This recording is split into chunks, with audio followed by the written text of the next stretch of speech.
दिला दिया करो कभी, अगर हम रिकॉर्डिंग कराना भूल जाए ना तो अब मेरे को याद दिला दिया करो। कई बार ऐसा होता है हमारी क्लास तो लेंथी होती है बट रिकॉर्डिंग हमारे पास थोड़े कम टाइम की होती है, तो थोड़ा सा दिक्कत का काम है। चलिए, तो हाँ जी, हमने इस सबसे पहले एसी में क्या पढ़ा था बेटा? एसी में एक बार वो दूसरा पीडीएफ से फटाफट 2 मिनट लगेगा, आपको वहाँ से भी बता देता हूँ कि एसी में हमने क्या पढ़ा था कि it is alternating current. Alternating current कौन सा होता है जिसमें हमारा डायरेक्शन क्या होगा, चेंज होगा कि नहीं होगा? चेंज होगा, चेंज होगा, डायरेक्शन चेंज होगा। और अल्टरनेटिंग करंट कब मिलेगा? जब ईएमएफ की वैल्यू बदलेगी, चेंज करेगी, डायरेक्शन की कांस्टेंट रहेगी। सर चेंज करेगी, और चेंजिंग ईएमएफ का यानी कि अल्टरनेटिंग करंट का जो सोर्स है वो क्या था? एक पढ़ा था generator, AC generator. AC generator था, ठीक है। सर्किट के अंदर जब अल्टरनेटिंग करंट फ्लो करेगा तो क्या इलेक्ट्रॉन्स ऑसिलेट करेंगे अपनी जगह पे, इधर उधर मूव करेंगे कि इधर उधर मूव करेंगे कि पूरा सर्किट क्लोज करेंगे? अपनी जगह पे ऑसिलेट करेंगे। ठीक है, ठीक है, तो ये हमने पढ़ लिया था। इसके बाद हमने पढ़ा कि there are 3 types of circuit. सबसे पहला प्योरली रेजिस्टिव, जहाँ पर केवल रेजिस्टेंस लगा होगा, purely capacitive and purely inductive. फिर मैंने आपको बताया कि भाई इन्हीं 3 सर्किट्स के ऊपर हम पूरा एनालिसिस करेंगे इसी में। पहले प्योरली रेजिस्टिव सर्किट को पकड़ेंगे, उसके अंदर पूरे कैरेक्टरिस्टिक्स को स्टडी करेंगे, करंट कैसे बिहेव करेगा, वोल्टेज कैसे बिहेव करेगा, पावर कैसे रहेगा उस सर्किट के अंदर, तो ये सारी चीज़ें हम डिस्कस करेंगे, राइट। फिर हम प्योरली कैपेसिटिव को पकड़ेंगे और प्योरली इंडक्टिव को पकड़ेंगे। तो हमने सबसे पहले वाले लेक्चर में प्योरली रेजिस्टिव सर्किट के बारे में डिस्कशन किया था, जहाँ पर क्या था कि भाई रेजिस्टिव सर्किट के अंदर एक रेजिस्टेंस लगा और एक लगा हुआ है एसी सोर्स ऑफ एनर्जी। तो यहाँ पे एसी सोर्स ऑफ एनर्जी के बारे में हमने क्या बताया कि भाई वो एक अल्टरनेटिंग करंट जैसा एसी जनरेटर जैसा होगा। और एसी जनरेटर के बारे में हमने क्या पढ़ा था इन द ईएमआई चैप्टर की EMF will be dependent upon sine omega t, है ना। तो E is equal to E naught sine omega T हमने पढ़ लिया था, ठीक है। अब इसमें जो मैक्सिमम वैल्यू ऑफ ईएमएफ थी वो कितनी थी, एन ए बी ओमेगा। और ये मैंने आपको बताया कैसे आई थी बच्चे कि फ्लक्स का वैल्यू होता है N A B cos theta. तो उसको आप डिफरेंशिएट करो विद रिस्पेक्ट टू टाइम तो आपको पता चलेगा कि नंबर ऑफ टर्न्स कांस्टेंट है, area of a single loop constant है, मैग्नेटिक फील्ड भी अगर कांस्टेंट रहेगा तो only variable thing is theta, कि भैया रोटेशन ऑफ द कॉइल ही आपका खाली वेरिएबल है। तो फिर आपने कोस थीटा का डिफरेंशिएशन लिखा माइनस साइन थीटा, माइनस से माइनस साइन मिलके प्लस हो गया और D theta by D T को ओमेगा लिख दिया। फिर आपने मैक्सिमम वैल्यू की बात करी तो मैक्सिमम वैल्यू में कोस थीटा की वैल्यू क्या होगी, 1 होगी, साइन थीटा की वैल्यू क्या होगी, 1। तो वो आपने लिख दिया कि भाई maximum, since we are finding out maximum value of EMF, तो फिर साइन थीटा को मैं 1 रख दूं तो क्या होगा, एन ए बी ओमेगा। तो this is the maximum value of EMF. और ये वेरी किसके हिसाब से करेगा, फिर साइन ओमेगा टी के हिसाब से। तो ऐसा सोर्स हमने लगाया, ये ऐसा सोर्स हमने किसके साथ लगाया, प्योर रेजिस्टेंस के साथ। एक प्योरली रेजिस्टिव सर्किट के अंदर हमने क्या कर दिया, एक ऐसा पावर सोर्स लगाया जिसका ईएमएफ वेरी कर रहा था ई नॉट साइन ओमेगा टी के हिसाब से। तो यहाँ पे कुछ कुछ चीज़ें मैंने आपको बताई कि भाई यहाँ पे कुछ कुछ चीज़ें क्या है। देखो, जो आपको सोर्स ऑफ अल्टरनेटिंग करंट दिखाई दे रहा है और उसके साथ एक रेजिस्टेंस दिखाई दे रहा है सर्किट में। सोर्स ऑफ अल्टरनेटिंग करंट क्या कर रहा है, कि ईएमएफ प्रोड्यूस कर रहा है जिसकी वैल्यू है ई नॉट साइन ओमेगा टी के बराबर। तो यहाँ पे कुछ कुछ चीज़ें जो आपको हाईलाइट करने लायक है वो है कि E is the instantaneous value of EMF. जो यहाँ पे ई है ये इंस्टेंटेनियस वैल्यू ऑफ ईएमएफ है। ई नोट है मैक्सिमम वैल्यू ऑफ ईएमएफ, या इसी को बोलते हैं एम्पलीट्यूड ऑफ ईएमएफ, है ना, मैक्सिमम वैल्यू ऑफ ईएमएफ या amplitude of EMF. Omega t को क्या बताया कि it is called as instantaneous phase, कि उस समय किस फेज में है। फेज की बात करी थी ना हमने कि थीटा है, फेज डिफरेंस क्या होगा, तो उस समय Yes, sir. आपका उस समय आपका वोल्टेज या ईएमएफ किस फेज में है वो क्या कहलाता है, इंस्टेंटेनियस फेज। तो आपने देखा कि भाई अगर इस तरीके का एसी सोर्स जुड़ा रहेगा तो आपको करंट की वैल्यू भी आपको वेरिएबल मिलने वाली है कि I is equal to I naught sine omega t. यहाँ भी आपको अगर आई की बात करो तो it is instantaneous value of current, I naught is the maximum value of current या फिर amplitude of current, and omega t is called as instantaneous phase, कि उस समय क्या फेज है, राइट। तो ये आप सबको पता चल गया, राइट। ओके, फिर हमने क्या क्या करा कि करंट की वैल्यू भी देखो ऐसे तरीके से हमने ओम्स लॉ लगा के करंट की वैल्यू फाइंड आउट करी थी। इसमें क्या था, ई बाई आर, है ना, E M F by R. तो ये हमारा I naught sine omega t आ गया। ये हमारा किसके लिए था बेटा, प्योरली रजिस्टिव सर्किट के लिए। फिर प्योरली रजिस्टिव सर्किट में हमने फेज डायग्राम भी ड्रॉ किया कि हमारा वोल्टेज जो है, वोल्टेज के किस तरीके से प्लॉट करेंगे। तो साइनोसोइडल वेव फॉर्म आया था। साइनोसोइडल वेव फॉर्म का मतलब कि साइन फंक्शन के तरीके से ये बिहेव करेगा, तो हमने ड्रॉ कर लिया। और फिर फेज डिफरेंस की बात आपको बताई थी। तो प्योरली रेजिस्टिव में फेज डिफरेंस कितना होता है वोल्टेज और करंट के बीच में बेटा, जीरो। जीरो। जीरो क्यों होता है, देखो दोनों का इंस्टेंटेनियस फेज क्या सेम है कि अलग अलग है? सेम होते हैं सर। सेम होते हैं सर। करंट का भी इंस्टेंटेनियस फेज ओमेगा टी है और वोल्टेज का भी ओमेगा टी, तो इनमें कुछ भी फर्क नहीं है, तो इनका फेज क्या बोलेंगे, फेज इज सेम। और फेज सेम है तो डेल्टा फाई, अगर फेज डिफरेंस की बात करें तो क्या आया था, जीरो आ गया था, तो जीरो है ना। तो ये सारी चीज हम जान चुके बच्चे। फिर एक दो चीज और बताई थी कि क्या ये वाला वेव फॉर्म एसी सोर्स है? Yes sir. Yes sir. Square wave है ना। क्यों हमने एसी को क्यों बोला, बिकॉज यहाँ पे डायरेक्शन क्या हो रहा है, हर समय चेंज हो रहा है। चेंज। अल्टरनेट कर रहा है, डायरेक्ट करंट अपनी डायरेक्शन को अल्टरनेट कर रहा है, एक बार इधर गया दूसरे डायरेक्शन में, अल्टरनेटिंग डायरेक्शंस में जा रहा है, तो that means it is called as AC, alternating current का सोर्स, राइट। फिर हमने थीटा के साथ वेरिएशन भी आपको बताया था कि भाई 90 डिग्री पे मैक्सिमम हो गया, फिर 180 पे जीरो हो गया, फिर 270 पे फिर नेगेटिव में मैक्सिमम हो गया, 360 पे फिर जीरो हो गया। एक 2 पाई रेवोल्यूशन में कितने बार साइन चेंज कर रहा है ये, 2 बार, है ना। दो बार। करंट भी 2 बार साइन चेंज कर रहा है और वोल्टेज भी 2 बार साइन चेंज कर रहा है, ये चीज आप याद रखोगे, हमने सब डिस्कस कर लिया था, राइट। फिर हमने एसी को डीसी पे क्यों प्रेफर किया था, वो आपको बताया कि भाई डायरेक्ट करंट जो है वो अगर ट्रांसफर करोगे तो क्या होगा, पावर लॉसेस बहुत ज़्यादा होंगे। अल्टरनेटिंग करंट के अंदर पावर लॉसेस कम होंगे, because there is a possibility of increasing the voltage और डिक्रीजिंग द वोल्टेज। कैसे, सेल्फ इंडक्टेंस या म्यूचुअल इंडक्टेंस का आपने कंसेप्ट पढ़ा था इलेक्ट्रोमोट ईएमआई में। Yes sir. म्यूचुअल इंडक्टेंस होगा, आप दो कॉइल्स को एक दूसरे के साथ रख लो, नंबर ऑफ टर्न्स अलग अलग रख दो, तो एक में कम वोल्टेज दोगे तो दूसरे में ज़्यादा वोल्टेज मिल जाएगा। या स्टेप डाउन ट्रांसफार्मर है तो इनपुट पे ज़्यादा वोल्टेज और आउटपुट पे कम वोल्टेज। तो आप क्या करते हो भैया, आप कर लेते हो कि बहुत ज़्यादा वोल्टेज पे एनर्जी को सप्लाई कर सकते हो because of the inter conversion between the EMF. तो एक ही छोटा सा ईएमएफ आपने इनपुट पे दिया और आउटपुट में बहुत ज़्यादा मिल गया, तो करंट लॉसेस क्या हो गए, पावर लॉसेस क्या हो गए, कम हो गए, बिकॉज ट्रांसमिशन करते टाइम आपने वोल्टेज को बहुत ज़्यादा कर दिया और ये करंट को क्या रखा, करंट क्या हो गया, कम हो गया because of the high voltage, है ना। तो ये ट्रांसमिशन में एफिशिएंसी ज़्यादा रहती है, हमने पढ़ लिया था, ठीक है।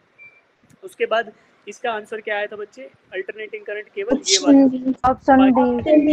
ये नॉन एसी है, ये भी नॉन एसी है और ये भी नॉन एसी है, ठीक है। क्या हम इनको डीसी लिख सकते हैं, एक क्वेश्चन रह गया। No sir. No sir. ये बताओ क्या इसको मैं डीसी करंट लिख दूं? No sir. No sir. में बच्चा मैग्नीट्यूड और डायरेक्शन दोनों सेम रहेगा। इसको देखो एक तरीके से हम दूसरे तरीके से देख सकते हैं, जो मैंने आपको बताया नहीं था, इसको हम ना combination of AC and DC देख सकते, देखो ऐसे।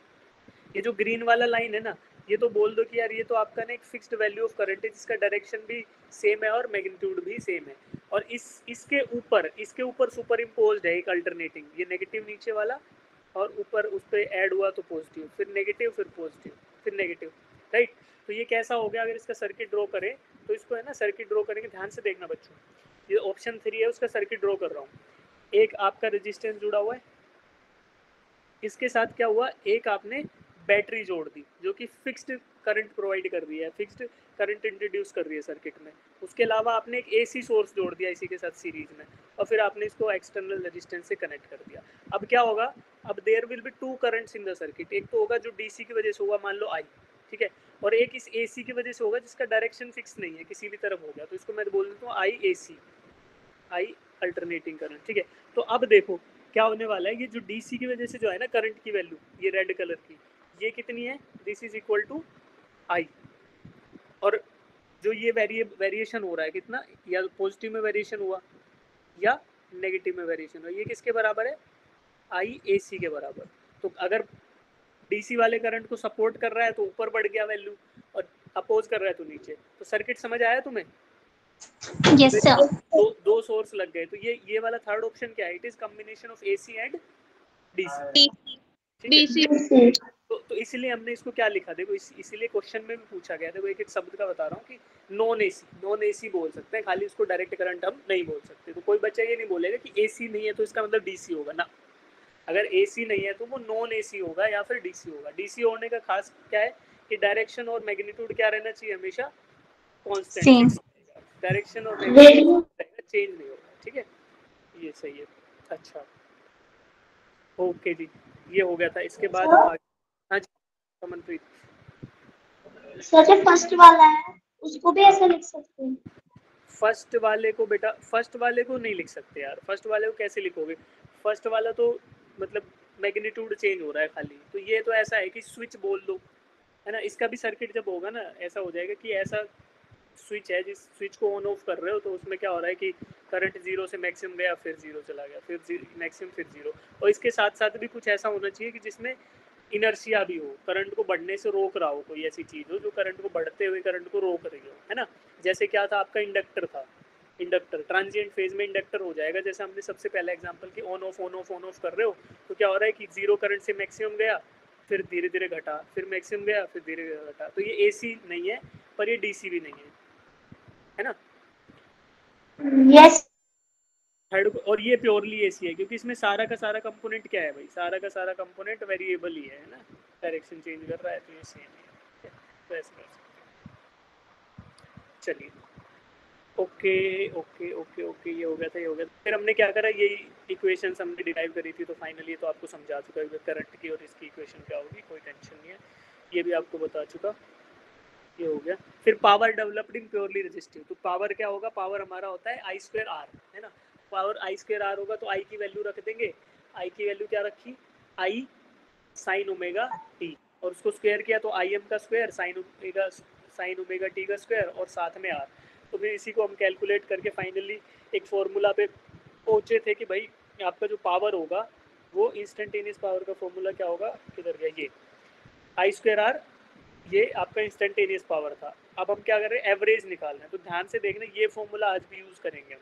एवरेज पावर निकालने के लिए क्या किया बेटा हमने, कि हमने इंक्रीमेंटल, है ना, जो इंस्टेंटेनियस वैल्यूज ऑफ पावर थी उनको एनर्जी में कन्वर्ट कर लिया, पावर इनटू टाइम किया तो कितनी एनर्जी आपकी फ्लो कर रही है, राइट, और उसको जोड़ लिया 0 से t के बीच में। 0 से t मतलब क्या है कि 1 कंप्लीट साइकिल के लिए, 1 कंप्लीट टाइम पीरियड के लिए, यानी कि एक कंप्लीट 2 पाई का जब रोटेशन होगा सर्किट में तो उस टाइम में कितना एनर्जी ट्रांसफर हो रहा है, उतना कितना एनर्जी प्रोड्यूस हो रहा है, तो वो क्या होगा, इंस्टेंटेनियस पावर इनटू dt, है ना, इंक्रीमेंटल टाइम। तो आपका पावर ऊपर आ गया एनर्जी और divided by total time period, यानी कि एक साइकिल में कितना टाइम लगा उससे डिवाइड कर दिया, तो आपका average power over the complete cycle मिल गया कि एक कंप्लीट साइकिल में कितना एवरेज पावर रहने वाला है। तो ये फॉर्मूला ना अभी आप नोट डाउन कर लो, आज यही फॉर्मूला हम यूज करने वाले हैं, जो हमारा पार्ट बचा है ना इंडक्टर के लिए, उसके लिए यही फॉर्मूला यूज करने वाले हैं। इसको हाईलाइट कर लो बच्चे, लिख लो कहीं इस फॉर्मूला को अपने नोट्स में। समझ आ रहा है बच्चों क्या चल रहा है? Yes sir. सर। तो समझ आ रहा है ना, तो इसको नोट डाउन भी करते चलो क्योंकि नहीं तो फिर आप भूल जाओगे। एसी में थोड़ा सा इशू रहेगा बिकॉज यहाँ पे हमारा डायरेक्टली वैल्यू सब्सटीट्यूशन की वजह कभी कभी आपको इंटीग्रेशन भी करना पड़ेगा, है ना, कभी कभी आपको समझना पड़ेगा कि फेज क्या है, कौन सा वोल्टेज आगे चल रहा है, कौन सा पीछे, तो that we have to be very clear about. तो यहाँ पे आप लोग इसको नोट डाउन कर चुके हैं, तो अब आगे बढ़ते हैं। फिर हमने एवरेज पावर कैलकुलेट किया, तो इंटीग्रेट किया इसको 0 से t के बीच में और टोटल टाइम से डिवाइड कर दिया, तो हमारा ये कॉन्स्टेंट वैल्यूज बाहर आ गई, जो कि कांस्टेंट क्या था, करंट का maximum value is amplitude of the current is constant, resistance भी कांस्टेंट है, और टाइम पीरियड जो हमारा ओमेगा की वैल्यू कांस्टेंट रहती है, रोटेशनल स्पीड, तो इसलिए टाइम पीरियड भी हमारा कांस्टेंट आ गया। तो वेरिएबल खाली क्या बचा, ओमेगा टी और साइन फंक्शन, तो इसको इंटीग्रेट कर लिया। इंटीग्रेट करने के बाद हमें क्या पता चला, ये सारी हमने रीअरेंजमेंट करके और इसको इंटीग्रेट करके फाइनली हमें पता चलता है कि भैया this is the average power, this is the formula for average power in the circuit, ठीक है। इसी को कंप्लीट साइकिल के लिए अगर इंटीग्रेट करते हो तो आप कोस फंक्शन को 0 to 2 पाई इंटीग्रेट कर लो या साइन को, तो आपका जो ऐसा इंटीग्रेशन होगा ना कोस फंक्शन का या साइन फंक्शन का, तो वो 0 आती है उसकी वैल्यू। Cos function and sine function की integration over a time period of 0 to 2 pi क्या आता है, क्या आता है, 0, क्योंकि 0 से पाई के बीच में, 0 to पाई के बीच में आपका एरिया क्या हो गया, पॉजिटिव हो गया, और ठीक उतना ही एरिया पाई से 2 पाई के बीच में कितना हो गया, नेगेटिव हो गया। नेगेटिव एरियाज को आप जोड़ोगे 0 to 2 पाई के बीच में कैलकुलेशन करोगे तो क्या वैल्यू आने वाली है फिर आपकी, 0।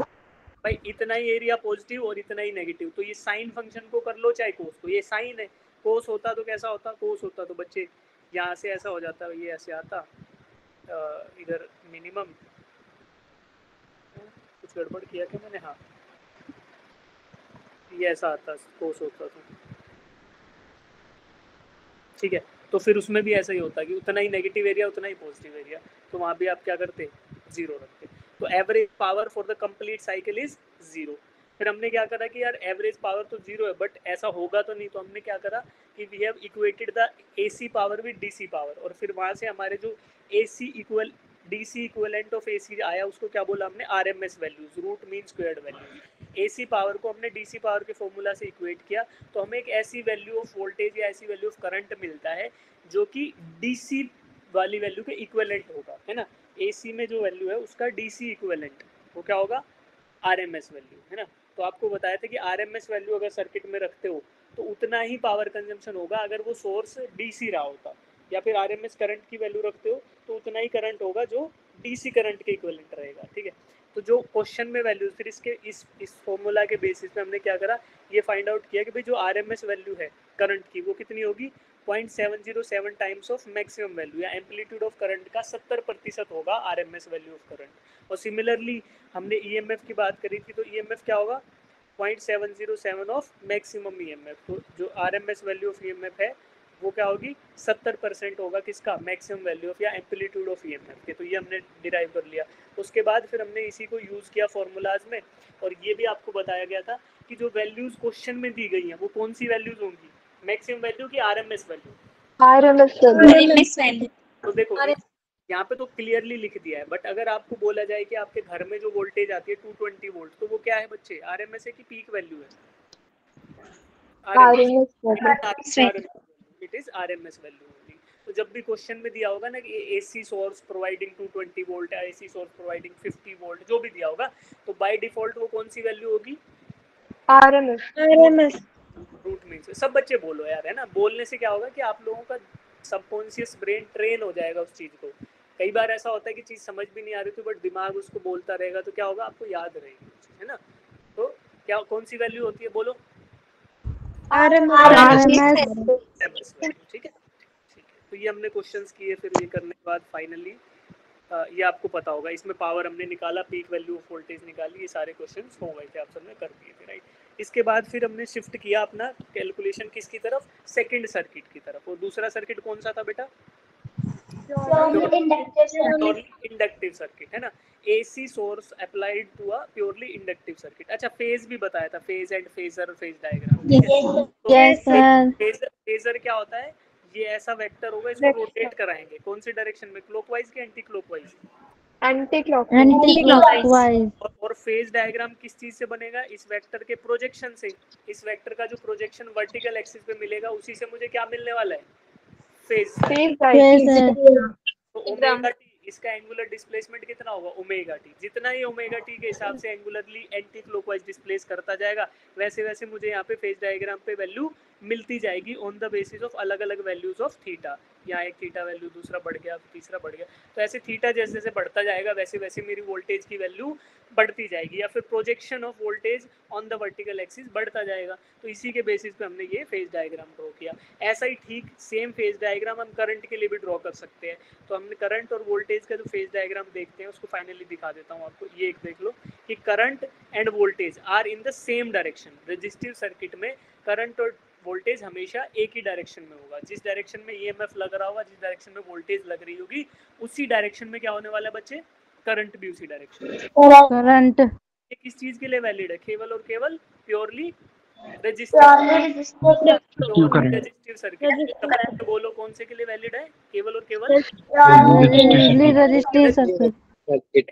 तो ये केवल प्योरली रेजिस्टिव सर्किट के लिए वैलिड है। फिर हमने प्योरली रेजिस्टिव सर्किट का फेज डायग्राम देखा और वहाँ पे ये नोटिस किया कि सर आप क्योंकि बोल रहे हो कि voltage and current are in the same direction, तो फिर हमें ये भी मिलेगा कि इनकी मैक्सिमम वैल्यूज, करंट की और वोल्टेज की maximum value and minimum value same ही थीटा वैल्यू पे होने वाली है, because they are pointing in the same direction.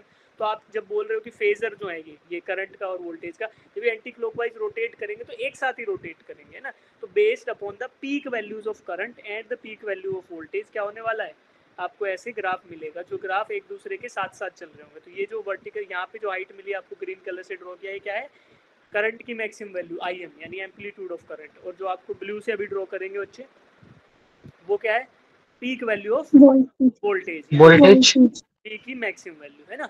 तो ये ऐसा मिलेगा, और फिर उसके अलावा जो भी वैल्यूज हैं कम ज्यादा वो depending upon the theta value आपको मिलने वाली है, राइट बच्चे। कितने बच्चों को समझ यस आया, सर। अब तक की कहानी जितने बच्चों को क्लियर है थम्स अप दो। यस, सब लोग एक बार ही थम्स अप करना है ना, एक ही बार, ताकि पता चले। कुछ बच्चे जज्बाती हो जाते हैं तो ऐसा लगता है कि बस, है ना। हाँ, तो काफ़ी बच्चों को समझ आया। अच्छा ठीक है, समझ नहीं आया, आपको याद भी रखना है चीज़ें, ऐसा ना हो कि गोलू हो जाओ तुम, है ना। पता चले कि एक हफ्ते बाद टेस्ट हो रहा है तुम्हारा, एक हफ्ते बाद मैं ही तुम्हारे से पूछ रहा हूँ तो बोलोगे हैं सर अल्टरनेटिंग करंट, ये क्या होता है सर, ऐसे बोलो, ऐसा नहीं करना है, ठीक है। ठीक है बच्चों, फिर हमने क्या किया, फिर आरएमएस वैल्यू के ये न्यूमेरिकल किए थे तो सबसे हो जाएंगे, it is not an issue. फिर AC voltage applied to an inductor, inductor के ऊपर एसी वोल्टेज अप्लाई होगी तो फिर क्या होगा। तो यहाँ पे मुझे बताओ, अगर तुम्हें याद है तो मुझे बताओ कि जब एसी वोल्टेज इंडक्टर पे अप्लाई होगी तो फेज डिफरेंस कितना होगा।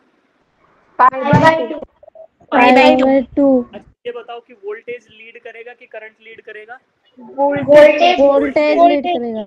यानी कि लीड करने का मतलब क्या है, वोल्टेज की वैल्यू मैक्सिमम पहले आएगी कि मिनिमम पहले आएगी।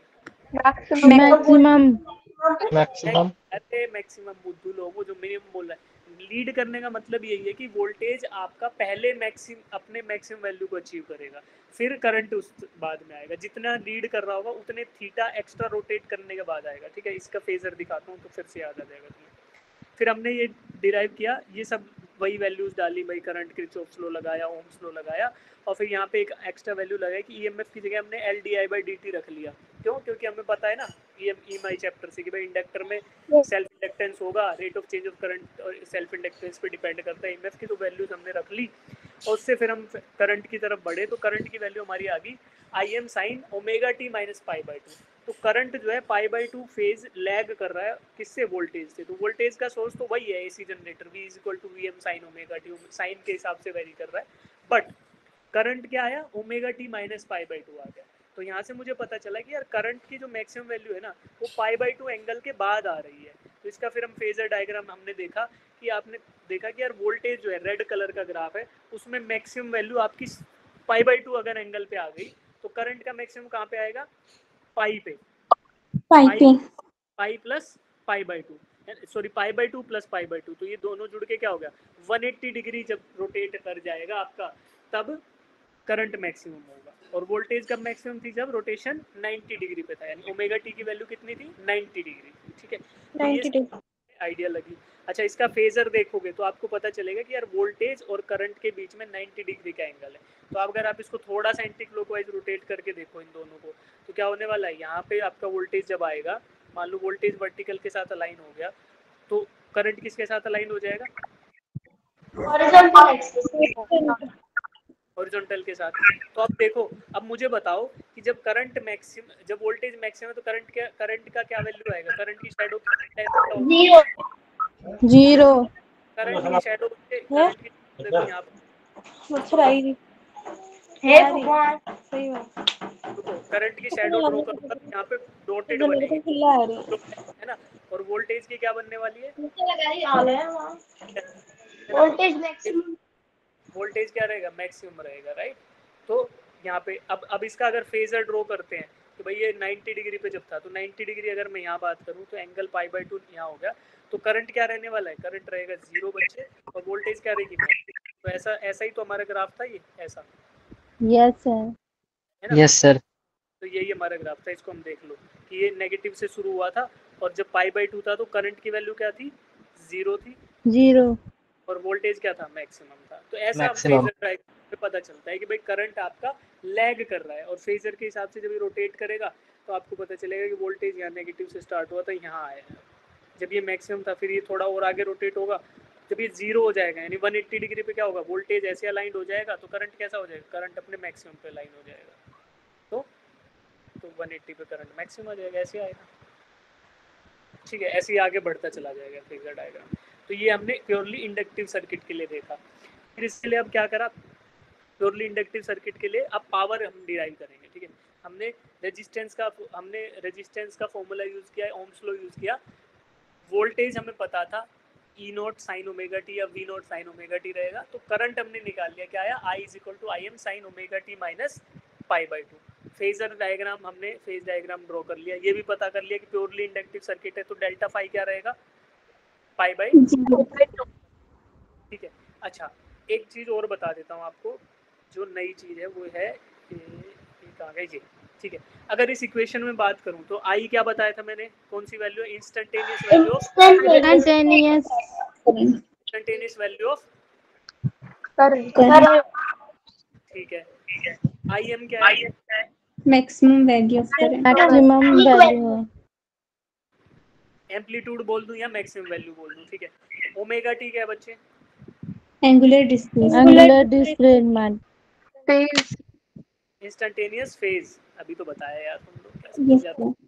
और पाई बाय 2 क्या है, पाई बाय 2 है इनिशियल, अरे रुको, इनिशियल फेज, ये इनिशियल फेज है। अब फेज डिफरेंस भी यही होगा, मैं क्यों बता रहा हूँ क्यों, देखो फेज ऑफ फाई ऑफ जो आपका वोल्टेज है वो कितना है, omega T, omega T. Current कितना है, omega t minus pi by 2।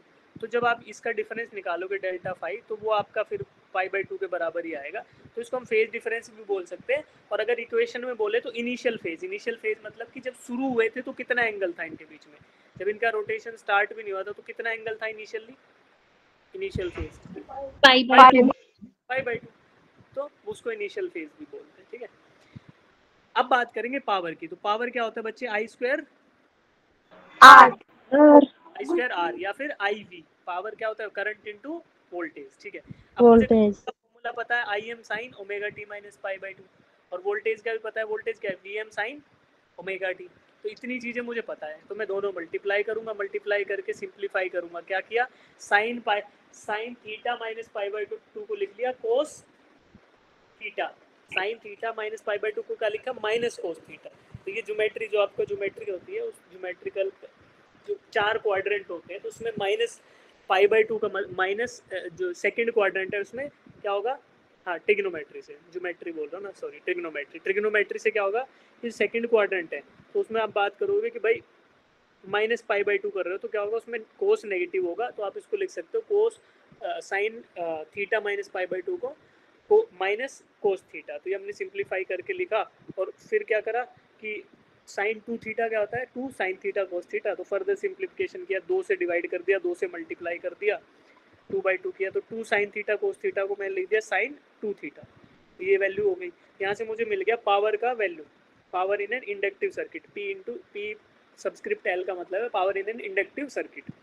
अब मैं एवरेज पावर निकालना चाहता हूँ, average power over the complete cycle, average power of the complete cycle 0 आने वाला है, average power of the complete cycle 0 आएगा, क्यों, क्योंकि आप इंटीग्रेट करोगे जब साइन फंक्शन को, अभी आपको ड्रॉ करके दिखाया था, क्या आता है इंटीग्रेशन कंप्लीट 0 to 2 पाई के बीच में, उतना ही पॉजिटिव एरिया उतना ही नेगेटिव एरिया, तो ये आपका 0 आने वाला है, ठीक है।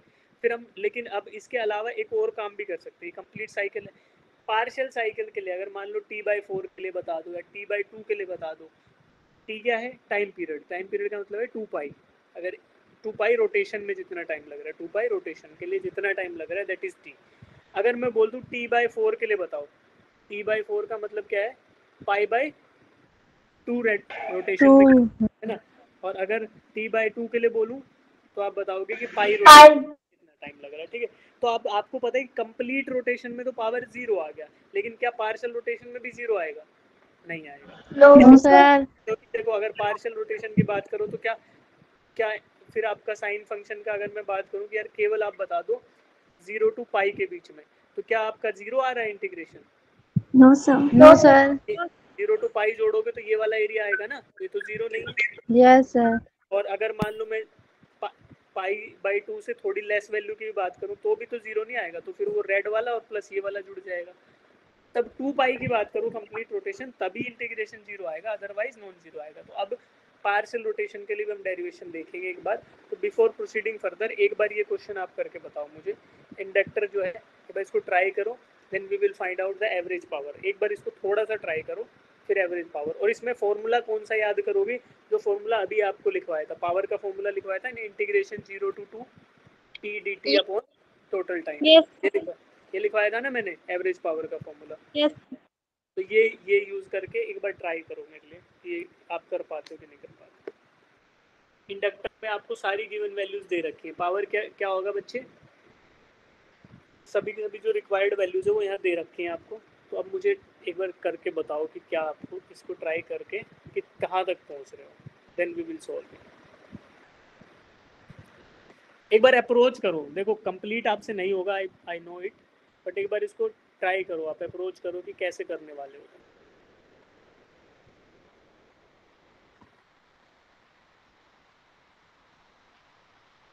अच्छा यहाँ पे जो है ना टाइम पीरियड जो नीचे, उसकी जगह क्या रखोगे बच्चे? टाइम पीरियड की जगह 5/2 T/4 रखोगे ना, T/4 है ना, तो T/4 रख लो और उसमें जो भी वैल्यू रहेगी 5/2 तो वो रख लेते, इसलिए आपका जो आंसर आ जाएगा। करो अभी T/4 ही रख लो, क्योंकि न्यूमरेटर में भी तो T के फॉर्म में ही आएगा, तो फिर कट जाएगा वो। T/4 रख के कोशिश करो, because it is given as T/4 in the question itself.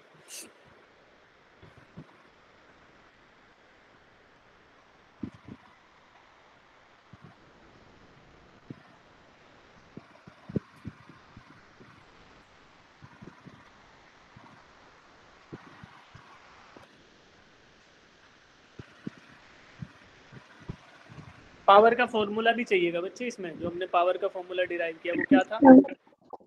क्या था? क्या था? Instantaneous power in an inductor का फॉर्मूला क्या था बच्चे? Minus of IM/VM sine of 2 omega T.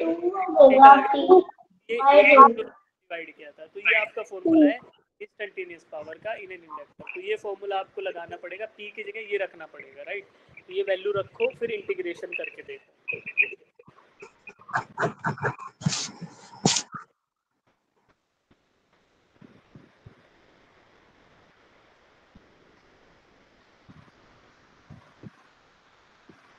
Voltage source तो सिंपल है ना अपना, वोल्टेज सोर्स का तो इनिशियल फेज 0 ही है, तो नॉर्मल है आपका VM साइन ओमेगा टी। तो इस वोल्टेज सोर्स के लिए हमने पावर का फॉर्मूला डिराइव कर लिया था ऑलरेडी, करंट इनटू पावर। तो करंट और इनके बीच में फेज क्या आता है देखो, सुनो, I is equal to IM sine omega t minus π/2, ये था ना बच्चे? तो ये यस सर। अप्लाई करके ही हमारा इंस्टेंटेनियस पावर का फॉर्मूला ये डिराइव हुआ था, जो भी मैंने लिख रखा है। तो इसको आपको फॉर्मूला में रखना है, ऊपर वाले में उसको इंटीग्रेट करना है बिटवीन 0 एंड T/4। तो यहाँ T/4 रखोगे तो यहाँ भी T/4 अपर लिमिट। अब इंटीग्रेशन करके आपको मिल जाएगा power, average power in a time period of T/4। तो यही करना है। अब देखो कितने बच्चे कर पाते हो, और बाकी जो जो चीज़ें हेल्प चाहिए फिर मैं बताऊँगा। सब लोग ट्राई करो, 1 मिनट का टाइम लो आराम से, 2 मिनट चाहिए तो 2 मिनट ले लो, ठीक है? सब लोग इसको करो।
कर रहे हो बच्चों?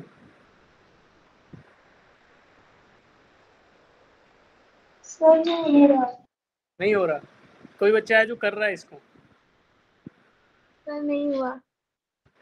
डिस्कस सर कर। नहीं हुआ। सब लोगों ने हथियार डाल दिया। अरे यार इंटीग्रेशन ही तो करना है। इसमें बताओ कांस्टेंट वैल्यू क्या क्या है, पहले तो बताओ। आई एम कांस्टेंट है कि वेरिएबल है? Sir constant. सोच के बताओ। देखो आई एम कांस्टेंट क्यों है? क्योंकि it is amplitude. Amplitude fix है ना। मैक्सिमम वैल्यू ऑफ जो वोल्टेज है वी एम, वो कांस्टेंट है कि वेरिएबल है? कांस्टेंट है। तो कांस्टेंट इंटीग्रेशन में क्या होंगे? बाहर आ जाएंगे। खाली इंटीग्रेशन कितना करना है? sin 2 ओमेगा टी का कहाँ तक? 0 से t तक। और नीचे क्या आएगा? 0। देखो यार, average, we have to calculate average power, है ना, over time interval 0 to t/4। तो हमें क्या करना है? 0 to t/4 integration of power with respect to time, है ना। तो पावर का फॉर्मूला क्या है बेटा? Minus I M V M, अभी लिखवा दिया है तो, by 2 sine of 2 omega T हमने डिराइव किया, ठीक है। इसको इंटीग्रेट करना है हमें किसके रिस्पेक्ट में? टाइम के रिस्पेक्ट में। और नीचे क्या आएगा? नीचे आएगा टोटल टाइम। देखो अब मैं अगर पावर को टाइम के साथ इंटीग्रेट कर रहा हूँ तो मुझे क्या मिलने वाला है बेटा? न्यूमरेटर में क्या चीज मिलेगी? एनर्जी। पावर इनटू टाइम क्या होता है? एनर्जी। और नीचे टाइम कितना आएगा? टाइम का इंटीग्रेशन आएगा 0 to t/4 dt। या फिर इसको हम डायरेक्टली t/4 भी लिख सकते थे, ठीक है। अब इंटीग्रेशन स्टार्ट करो। देखो न्यूमरेटर का तो कर लेंगे, डिनोमिनेटर का देखो क्या आएगा? टाइम का इंटीग्रेशन dt का इंटीग्रेशन क्या है? t between time limit t/4 से 0। तो upper limit minus lower limit करोगे तो ये तो मैंने आपको डायरेक्टली लिखवा दिया था कि ये क्या आने वाला है? t/4।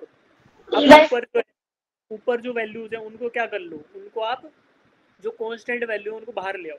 बाहर क्या आएगा? I M V M by 2। और बच गया उसको इंटीग्रेट करना है 0 to t/4 इंटीग्रेशन करना है minus of sine 2 omega T का with respect to d t. इसको करना है बस, इतना सा इंटीग्रेशन है। ट्राई करो। अब भी नहीं होगा तो फिर अगला स्टेप बताऊंगा। अब भी नहीं हो रहा?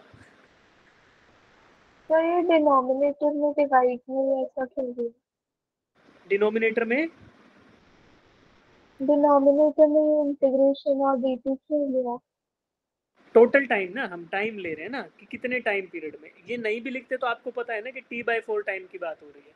ये तो मैंने लिख दिया कि टाइम, ये जो आपका टाइम का जो इंटीग्रेशन लिया वो क्या है कि कितने टाइम के लिए आप एवरेज पावर निकालना चाह रहे हो। तो आपने dt लिख दिया इसको। अदरवाइज क्या लिखते हैं? अदरवाइज t/4 लिखा ही हुआ है t/4 सेकेंड्स में, तो उसको डायरेक्टली t/4 भी लिख सकते थे, कोई ऐसी दिक्कत नहीं है। तो काउंटर है बेटा, काउंटिंग हो रही है ना। जब आप इंटीग्रेट करो तो क्या हो रहा है? आप ऊपर तो area under the curve on power time graph निकाल रहे हो, नीचे क्या है? स्टॉप वॉच लेके टाइम को काउंट कर रहे हो। तो इंटीग्रेशन मतलब you are just incrementing the time. कब तक काउंट कर रहे हो? t/4 सेकेंड्स तक। और ऊपर क्या कर रहे हो? ऊपर आप पावर को टाइम के साथ मल्टीप्लाई कर करके क्या कर रहे हो? पावर और टाइम ग्राफ पे, जैसे मान लो पावर टाइम ग्राफ है, इधर पावर है टाइम है, इस पे क्या कर रहे हो? t/4 सेकेंड्स तक क्या कर रहे हो? इस एरिया को कैलकुलेट कर रहे हो, ऐड करते जा रहे हो। तो ये टोटल एरिया मिल गया, ये एनर्जी मिल गई आपको। एनर्जी डिवाइडेड बाय t/4 क्या मिलेगा? Average power. तो एवरेज पावर क्या रहेगी भाई? इस एरिया को अगर बात करो तो इसके बराबर वाला एरिया, कुछ ऐसा सा एरिया आ जाएगा, है ना, with a constant rate of power.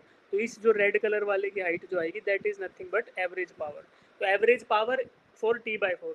तो अगर फाइनली बात करो तो क्या होने वाला है बच्चा? ये ऐसा होगा, integration of instantaneous power between ये इंटू डी टी। ये किसके बराबर आएगा? Average power into time t/4, ऐसा आएगा ना। एवरेज पावर फॉर t/4 क्या है? रेड कलर का एरिया। और जो instantaneous power with incremental D T from t to ty, ये क्या है? ये छोटे छोटे स्ट्रिप्स को आपने ऐड कर लिया। जब क्या हो रहा है कि पावर की वैल्यू कांस्टेंट नहीं है, अलग अलग होती जा रही है। तो यहाँ पे क्या है? हर एक पॉइंट पे अलग अलग वैल्यू ऑफ पावर ले रहे हो, विद डी टी करते जा रहे हो, तो एरिया मल्टीप्लाई कर लिया। तो आपको पता चलेगा कि जो ग्रीन कलर का एरिया है और जो जो रेड कलर का, वो दोनों बराबर आएंगे। तो अभी आपको थोड़ा प्रैक्टिकली ठीक नहीं लग रहा, तो मैं थोड़ा और ऊपर इसको ले जाता हूँ कि ऐसा हो जाएगा, दोनों बराबर आएंगे। तो जो कुछ एरिया इसका बाहर जो आ रहा है ना ग्राफ से, वही अंदर वाला जो छूट गया उसके बराबर होगा। तो ऐसा ही है, ये कर रहे हैं हम इंटीग्रेशन, तो इसलिए टाइम को हमने काउंटर के तौर पे लिया है कि we are counting the time, तो इसलिए इंटीग्रेशन नीचे टाइम के साथ किया है। अदरवाइज क्या कर सकते थे, अदरवाइज डायरेक्टली मैं बोल रहा हूँ कि t/4 के लिए तो आपको टोटल टाइम का वैल्यू पता ही है कि इट इज t/4, उसको डायरेक्टली t/4 लिख दो, ठीक है। तो अब आपको खाली करना है बच्चे integration power with respect to time, करो इसको। साइन ऑफ 2 ओमेगा टी का इंटीग्रेशन क्या आएगा, माइनस, अभी किया था ना, माइनस कोस 2, है ना। साइन का डिफरेंशिएशन क्या होता है, कोस थीटा, कोस का डिफरेंशिएशन क्या होता है, माइनस साइन थीटा, तो माइनस साइन थीटा का इंटीग्रेशन कोस थीटा होगा, और साइन थीटा का इंटीग्रेशन माइनस कोस थीटा होगा। तो जब आप इसको इंटीग्रेट करोगे तो स्टेप क्या आएगा, देखो यहाँ डायरेक्टली मैं दिखा देता हूँ आपको कि ये हमने वैल्यू रखी पावर की, ठीक है, इसमें dt के साथ इंटीग्रेट किया, नीचे आपने टाइम के साथ रख लिया, तो इसको मैं बोल रहा हूँ t/4 डायरेक्टली लिख सकते हो, कोई टेंशन नहीं है। और इंटीग्रेशन जो न्यूमरेटर है उसको इंटीग्रेट करते टाइम क्या आएगा आपका, vm/im, और ये बाहर आ गया, ये साइन 2 ओमेगा टी को dt के साथ between time limit 0 to t/4 कर रहे हो, तो आपने क्या करा, साइन का इंटीग्रेशन होता है, इंटीग्रेशन ऑफ साइन थीटा क्या होता है बच्चे, माइनस कोस थीटा, ठीक है।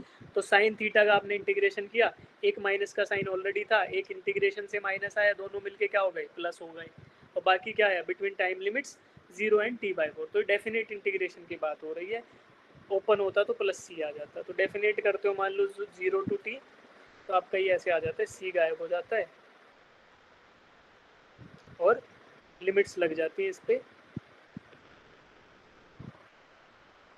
लोअर लिमिट और यहाँ पर, ठीक है। तो यहाँ भी 0 lower limit, upper limit t/4, इसमें वैल्यूज रखो, अब वैल्यूज रख के अब इसको यहाँ पे वैल्यूज रखोगे, तो अगला स्टेप में वैल्यूज रख दी मैंने, यहाँ पे t/4 लिमिट डाल दी, इधर कोस ऑफ 0 आ गया, ठीक है, कोस ऑफ 0 1 आ गया, और यहाँ t/4 किया, तो cos of 2π/t into t/4, इसी को फर्दर सोल्व करोगे तो आपका p आएगा ये vm/im इंटू -2, अंदर जो ब्रैकेट में था वो -2 के बराबर आ गया, ठीक है, और t से t कैंसिल हो गया, तो यहाँ पे बच गया 2π और -2, तो आपका जो पावर आया, this is the average power between 0 and t/4, average power between 0 and t/4, तो कितनी है, -IMVM/π, ये आपकी वैल्यू आ गई, -IMVM/π। तो ऐसे करेंगे ना इंटीग्रेशन, तो आपको ये पावर मिल जाएगा। और कंप्लीट साइकिल के लिए करते इसी वैल्यू में अगर 0 to 2π करते तो कितना आता बच्चे, 0 to 2π नहीं, 0 to t कितना आता, 0 आता, average power over the complete cycle 0 आ जाता, ठीक है। तो ये आपको कंप्लीट साइकिल के लिए 0 आता है। तो अब देखो यहाँ पे जो स्टेप्स हैं इसमें आपको समझ आया कि नहीं आया, पहले ये बताओ थोड़ा बहुत कि क्या कर रहे हैं आप, नहीं आया तो हैंड रेज करो कि नहीं आया सर।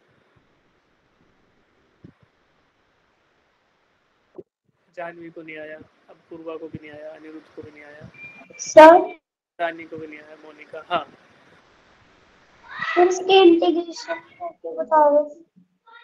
इंटीग्रेशन क्या क्या बताएं, कैसे हो गया, सर जो साइन 2 ओमेगा टी है ना, उस साइन से कॉस आ गया, वो समझ आ गई, जो 2 ओमेगा टी थी ना उसकी वो इंटीग्रेशन डिफरेंशिएट, कैसे, वो देखो इसमें एक चीज बताई ना मैंने, ये फॉर्मूला थीटा के लिए बताया, but if theta itself is a function of something, theta itself is a function of something, तो यहाँ पे क्या है, टी का फंक्शन है ना, theta itself is a function of T, तो क्या करना पड़ेगा, इसको मल्टीप्लाई भी करना पड़ेगा D theta by D T के साथ, ठीक है, मल्टीप्लाई सॉरी इसको डिवाइड करना पड़ेगा, सॉरी मल्टीप्लाई नहीं, इसको डिवाइड करना पड़ेगा D theta by D T के साथ। तो अगर आप टी का फंक्शन क्या है यहाँ पे, theta is a function of omega T, तो आपने क्या करा, 2 ओमेगा टी था, इसको आपने डिफरेंशिएट करना है 2 ओमेगा टी को टाइम के साथ, तो D by D T of 2 omega T क्या होगा, 2 ओमेगा, और इससे डिवाइड करना आपको, तो ये इसलिए आया because theta itself is a function of time, ठीक है। तो कोस थीटा का साइन थीटा आएगा, बट अगर ये फंक्शन होगा तो वहाँ पे ये भी यूज होता है, ठीक है। तो उसके लिए अभी इंटीग्रेशन की आपकी क्लास लेंगे तो और ठीक से समझ आएगा इंटीग्रेशन में क्या होता है। जैसे डिफरेंशिएशन में नहीं करते थे बच्चे कि मान लो आपको डिफरेंशिएट करना है, क्या करना है आपको डिफरेंशिएट, जैसे मान लो साइन ऑफ 2t को डिफरेंशिएट करना है with respect to time, d/dt। तो क्या करते थे, साइन का डिफरेंशिएशन क्या होता है, cos theta. Yes cos theta itself is a function of time, तो इसको क्या करते थे, 2t को भी डिफरेंशिएट करेंगे टाइम के साथ, तो इनटू 2। तो ये क्या आता था, 2 cos 2t। यहाँ भी हम डिफरेंशिएट करते थे अगर थीटा आपका फंक्शन है। इंटीग्रेशन में क्या करते हैं, उसको डिवाइड करते हैं नीचे ले जाके, अगर थीटा आपका फंक्शन है तो जो 2 ओमेगा आया वो इस वजह से आया कि 2 omega t is a function of theta is itself is a function of time, ठीक है, तो इसलिए आया ये आप इसको ऐसे कैलकुलेट कर लो, ठीक है। अब देखो ये स्टेप मैंने आपको बताए हैं बच्चे, एक बार ना डिटेल्ड पढ़ना, इसको फिर से अगली क्लास में यहाँ से मैं स्टार्ट करूँगा, ये करना, और जिन बच्चों को समझ आ जाए उनको एक एक्स्ट्रा यहाँ पे क्वेश्चन दे रहा हूँ मैं, ट्राई सब बच्चे करना इसी क्वेश्चन को, try the same question for t is equal to, try and calculate power for t is equal to 0, sorry calculate average power ले देते हैं, calculate average power between 0 and t/2, ठीक है, 0 एंड t/2। यहाँ पे t/4 के लिए कर दिया ना, t/2 के लिए और करके देखना फिर कितनी आती है। t/0 टू t तो आपकी 0 आती है, 0 टाइम t इक्वल्स टू 0 से कंप्लीट t तक तो 0 आएगी, लेकिन 0 से t/2 हम लोग कैलकुलेट करके देखेंगे।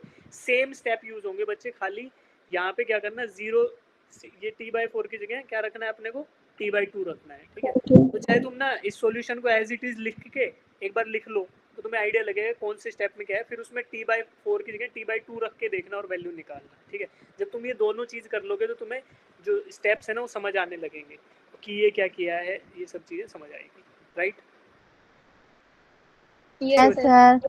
अब हमारे पास थोड़ा लास्ट का टाइम बचा हुआ है, यहाँ पे रोक देते हैं इसको and we will proceed to our unit and dimensions के क्वेश्चन, ठीक है बच्चे, क्या वो करें हम start? Yes yes sir. Yes sir. बोलो बोलो। स्क्रीन सिर्फ मेरे को नहीं दिख रही है और भी किसी को नहीं दिख रही। क्या बोल रहे थे मनप्रीत? दिख रही है। स्क्रीन दिख रही है। दिख रही है बेटा, स्क्रीन नहीं है, स्क्रीन आज तो नेटवर्क बहुत सही चल रहा है, आज तो पता नहीं आज किस्मत हमारी अच्छी है शायद। देखो एक बार भी सर दिक्कत नहीं आई मुझे भी नहीं दिख रही बीच बीच में। अब दिख रही है, अब तो दिख रही है यार, अब तो मुझे भी दिख रही है वापस। सर दिख रही है। जिनको नहीं दिख रही वो डिस्कनेक्ट करके रिकनेक्ट कर लो एक बार, ठीक है। अब मुश्किल से ना 3-4-5 दिन की दिक्कत हो रहा है, बस फिर सही हो जाएगा यार, ये फिर सब बढ़िया हो जाएगा। अब मैं आज गया था दोबारा से ड्रेसिंग करवाने पैर की, तो अभी ठीक है, अब स्थिति सही है, कुछ दिन में सही हो जाएगा, ये चलने फिरने लायक मामला हो जाएगा, ठीक है। फिर जाएंगे वापस गुड़गांव, फिर वहाँ से पढ़ाएंगे आपको, ठीक है। देखो यूनिट एंड डायमेंशंस, ये आपको वही PYQs हैं बच्चे। हाँ अक्षरा। Sir first option. अरे ठीक है रुक तो जाओ, अभी बता देता हूँ, ठीक है। हाँ तो देखो इतनी तेजी चाहिए, ऐसा चाहिए, इतना फास्ट होगा ना तो फटाफट हो जाएगा सब कुछ। अब रुको, तो यार ये वही क्वेश्चन है जो मैंने आपको PYQ शेयर किए थे, ठीक है। Yes sir. इसको आगे जाने से पहले ना एक थोड़ी सी चीज़ आपको दिखा देता हूँ, एक एनालिसिस जो हमने कर रखा है पिछले 7 साल के पेपरों का, ठीक है। तो ये लिंक भी मैं आपको डाल दूंगा चैट बॉक्स में इस शीट का, ठीक है। अभी डाल देते हैं, कॉपी कर लेते हैं, कॉपी, इसको चैट बॉक्स में ड्रॉप कर देता हूँ, तो वहाँ से आप इसको खोल के देख सकते हो, ठीक है। तो क्या करना है कि इसमें ना पिछले 7 साल के नीट के पेपरों का जो आपका अभी 4 अगस्त को पेपर आएगा, उसका उन चैप्टर्स का ना पूरा क्वेश्चन काउंट डाला हुआ है कि भाई किस चैप्टर से कितने सवाल पूछे गए हैं, ठीक है। तो ये लेफ्ट साइड में तो जेई का है, इसी में हम राइट में जाएंगे तो नीट का आ गया, ठीक है। नीट 2017 से 2023 जितने भी सवाल आए हैं उन सबको काउंट कर दिया है अकॉर्डिंग टू टॉपिक। तो आपको दिख रहा है सबसे पहला चैप्टर का नाम क्या है, unit and dimension. Column number A में यूनिट एंड डायमेंशन है, और उसका सबसे पहला टॉपिक कौन सा है, फिजिकल क्वांटिटी। Physical quantity. तो अब इसको अगर देखा जाए तो 17 में एक भी सवाल नहीं आया, 18 में एक भी नहीं आया, 19 में एक आया है, 20 में एक आया, ऐसे कर करके काउंट कर दिया। तो आपके लिए ये ज़रूरी नहीं है कि किस कौन से साल में कितना आया, उसका कोई टेंशन नहीं। आपको क्या देखना है, आपको सिर्फ यहाँ आना है, इधर, इसको ऐसे कर लेना, ठीक है, स्लाइड करके हो जाएगा। फिर आप देखना है कि यार यहाँ पे पहला चैप्टर नीट वाला देखना है, नीट का राइट साइड में पहले, जेई का मत देख लेना, नीट का देखना है, ठीक है। तो यूनिट एंड डायमेंशन है, उसमें पहला टॉपिक है physical quantities and its types. तो ये कितना इंपॉर्टेंट है मेरे अकॉर्डिंग, जो पिछले 5-6 साल के पेपर है, सेमी इंपॉर्टेंट है। क्यों? क्योंकि इसमें से 3 सवाल पूछे गए पिछले 7 सालों में। अगला टॉपिक बताओ, डायमेंशंस। डायमेंशंस में से कितने क्वेश्चन पूछे? 6। 6 तो 6 सवाल आए हैं, तो लगभग हर साल एक क्वेश्चन आ रहा है, इसका मतलब क्या हो गया, हाईली इंपॉर्टेंट है, ठीक है। तो इस तरीके से बच्चे देखो यहाँ तक, ये शुरू के इतने, ये जो है इतने क्या है, फर्स्ट चैप्टर का एनालिसिस है। इसमें क्या हुआ, टोटल नंबर ऑफ क्वेश्चन कितने हैं, काउंट करो। 19 कितने?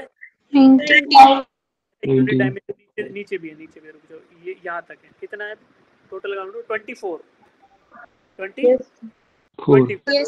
यूनिट एंड डायमेंशन में कितने सवाल इंपॉर्टेंट है लिख रहे, कितने आए हुए हैं पिछले 7 साल में? 24 सवाल आए हुए हैं, ठीक।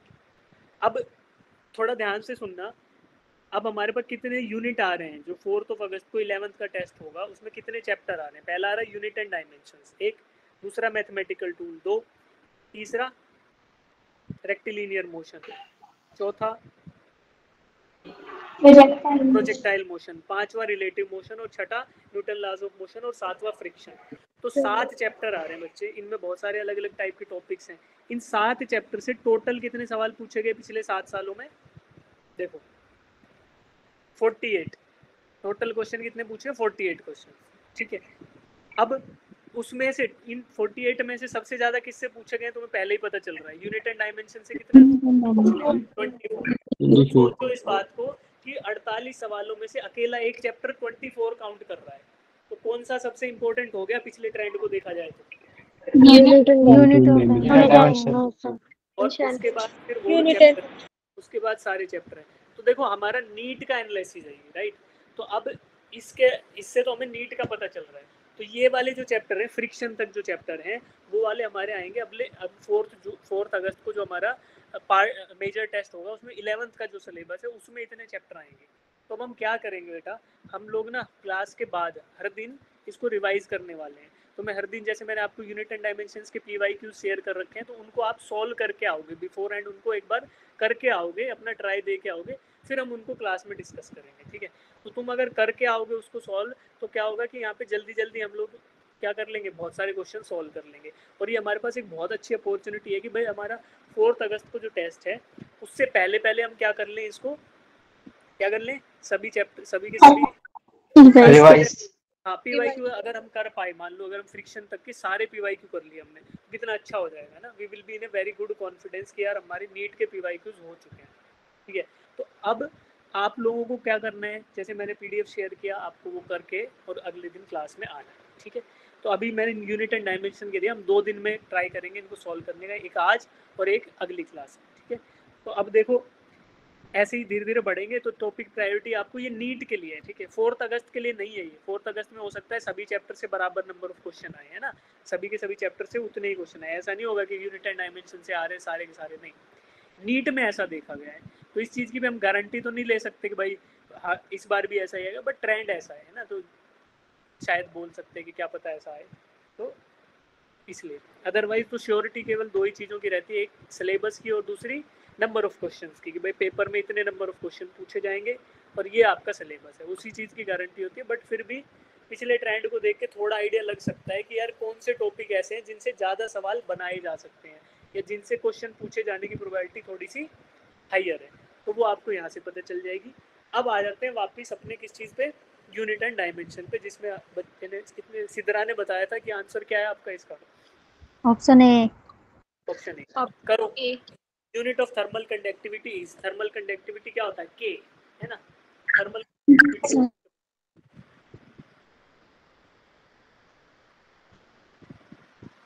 What is the unit of thermal conductivity?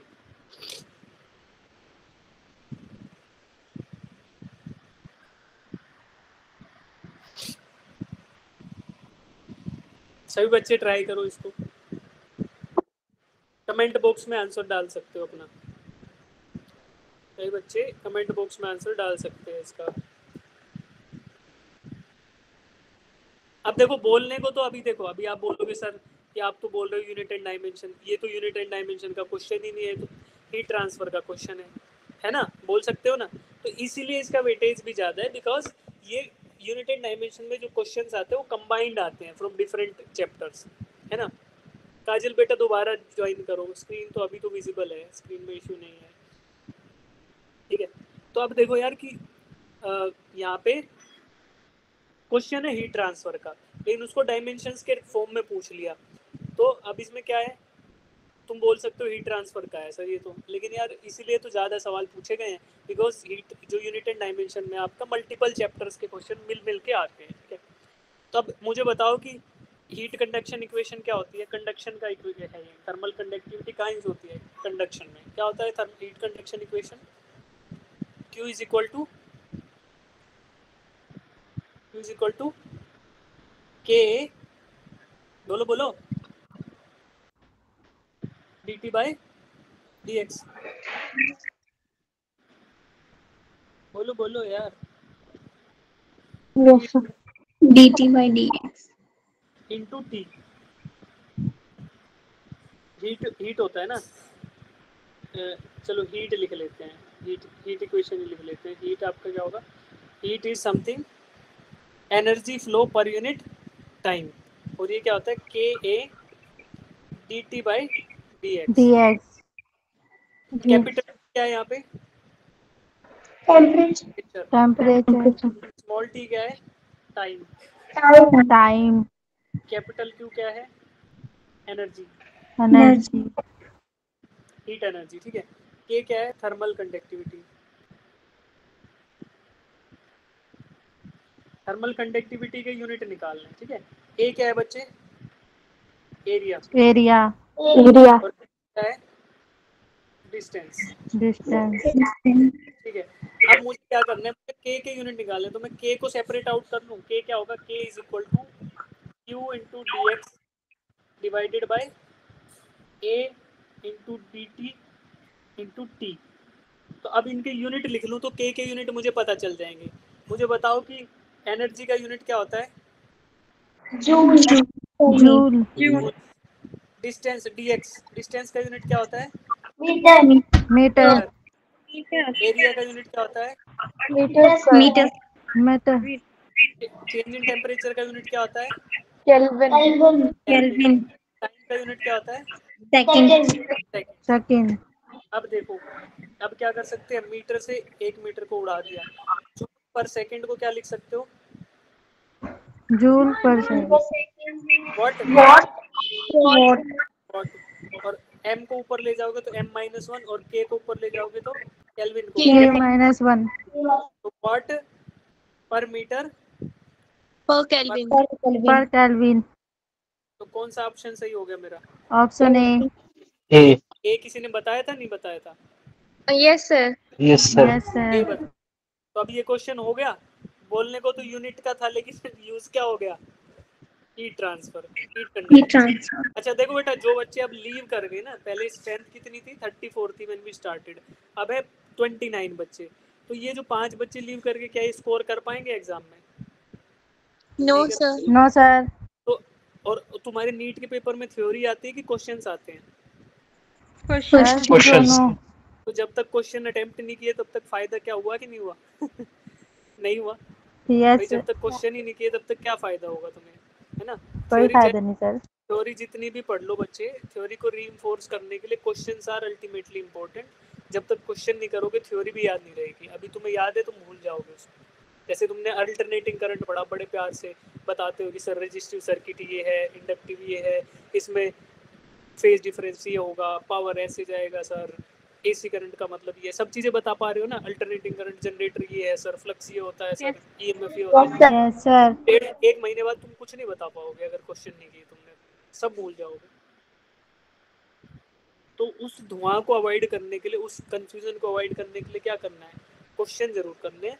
तो Question. कोई टीचर गिव नहीं करेगा, सभी क्वेश्चन करेंगे, जितने क्वेश्चन कर पाएंगे बेटर है, ठीक है।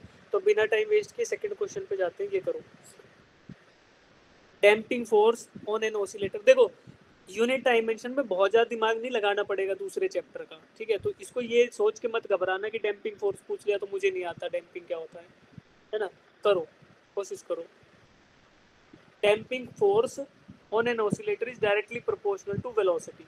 तो कोई सा भी फोर्स हो, force is directly proportional to velocity लिखा हुआ है यार, ठीक है, ये लिखा है क्वेश्चन में। आगे बताओ, unit of constant of proportionality is. तो मैं क्या कर रहा हूँ, मैं लिख देता हूँ कि भाई चलो प्रोपोर्शनैलिटी साइन हटा के मैं लिख देता हूँ F is equal to C V. यहाँ पे सी क्या है, सी को बोल दिया कांस्टेंट है।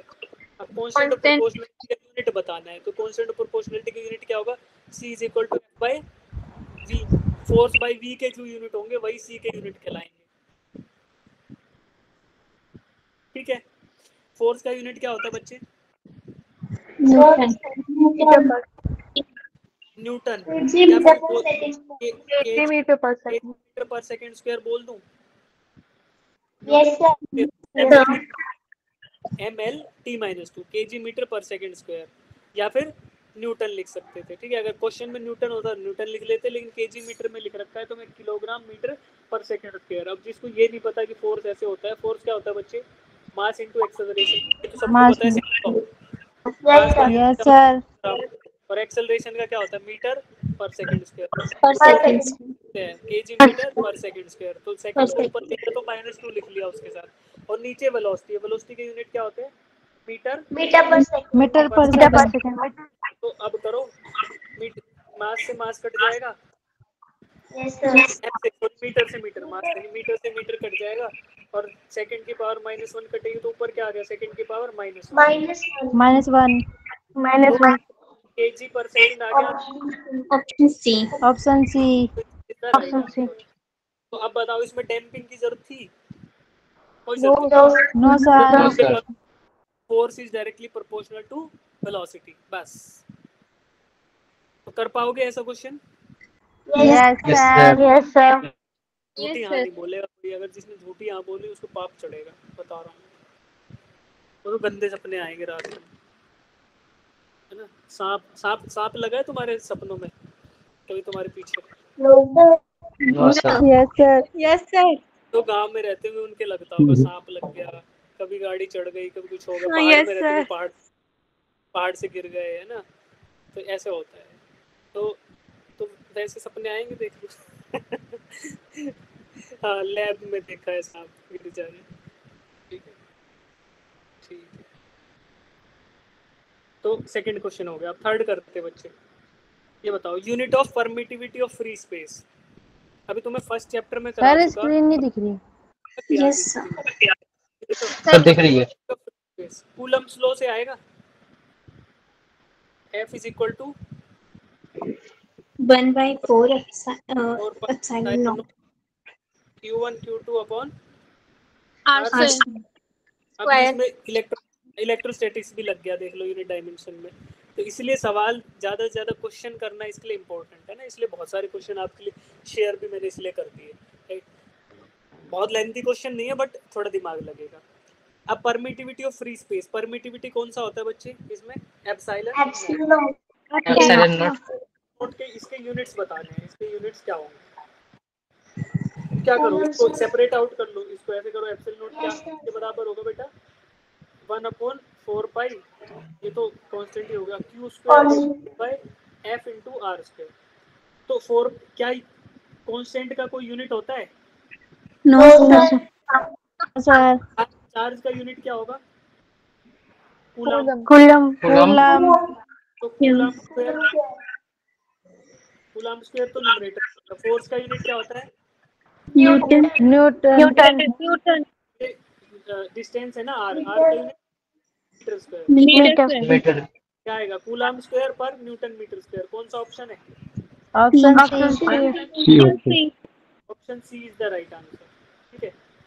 चलिए question number 4, the error in the measurement which arises due to unpredictable fluctuations in the temperature and voltage are,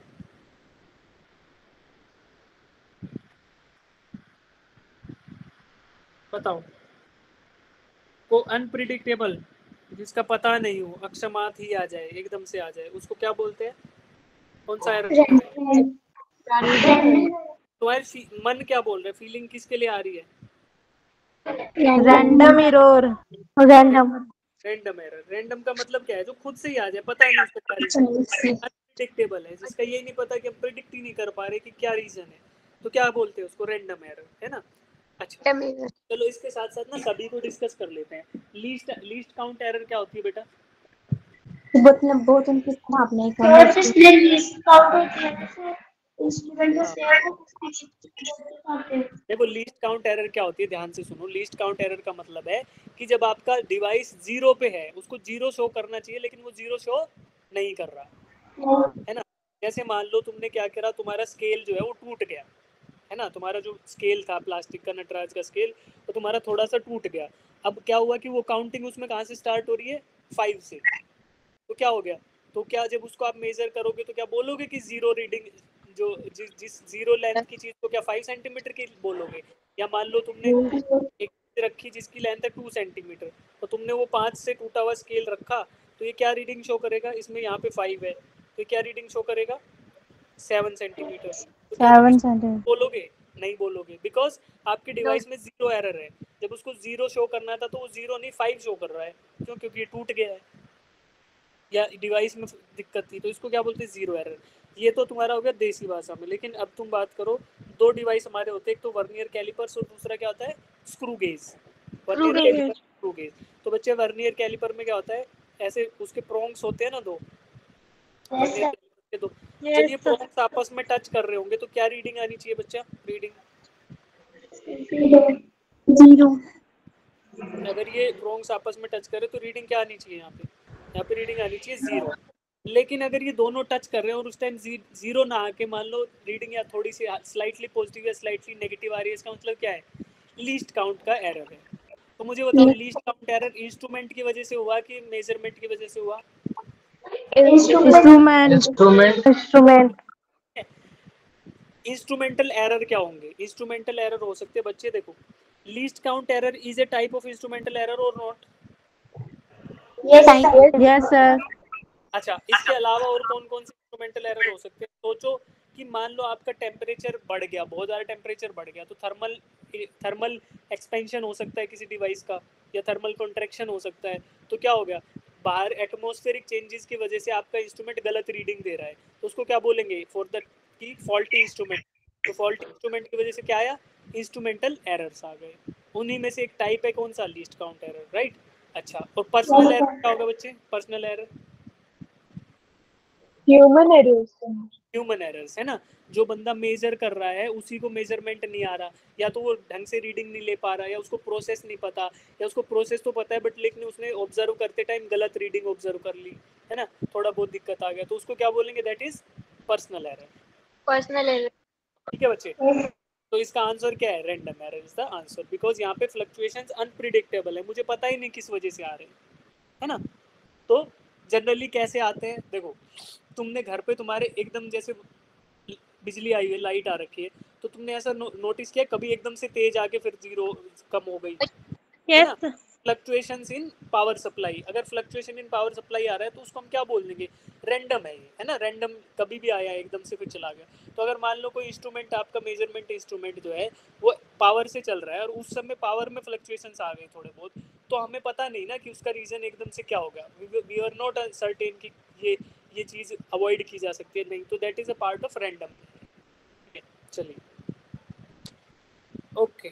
अब ये करो, थोड़ा सा कैलकुलेशन है। Metal wire has mass this, radius this, length this, the maximum possible percent error in the density measurement.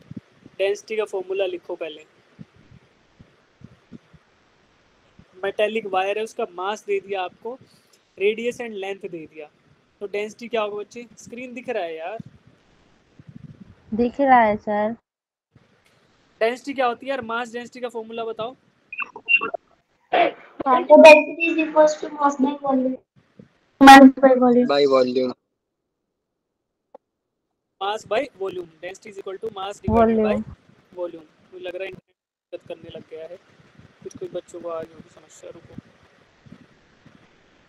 एक बार screen share रोक के दोबारा शेयर करते हैं।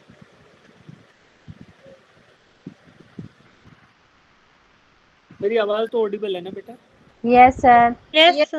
Yes, sir. Am I audible guys? Yes, sir. Yes, sir. मेरी आवाज आ रही? ठीक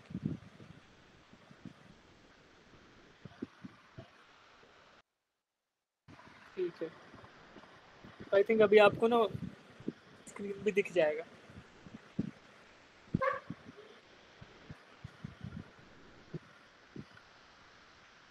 Is it visible now? No, sir. No, sir. No, sir. रुको यार, just give me a second.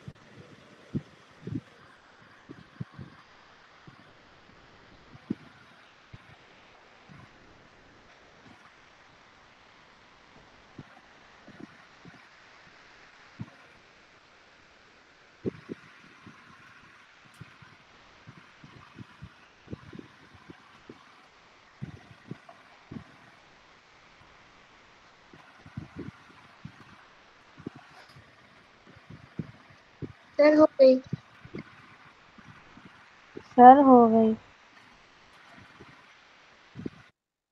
हाँ आ गई अब स्क्रीन में, आ गई। ठीक है, तो देखो हम मास डेंसिटी का फॉर्मूला लिख लिया, मास पर यूनिट वॉल्यूम। अब क्वेश्चन में वॉल्यूम ऑफ मेटेलिक वायर है, तो मेटेलिक वायर जनरली किस फॉर्म के होते हैं? Cylindrical, right? सिलेंडर का फॉर्मूला क्या होता है? Yes, sir. Pi R square L.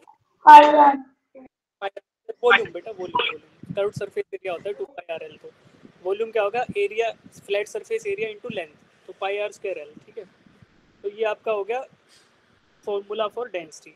अब देखो एरर्स दे रखे हैं आपको, मास के मेजरमेंट में दे रखा है, लेंथ में दे रखा है, और किसमें? रेडियस में दे रखा है। अब आपको पूछा है कि what is the percentage error in the measurement of density. करो इसको एक बार ट्राई। जिनको नहीं आता होगा उनको फिर एक बार समझा दूंगा, फिर इस टाइप के क्वेश्चन आप कर लेना। अगला क्वेश्चन आएगा वो आप लोग करेंगे फिर, है ना?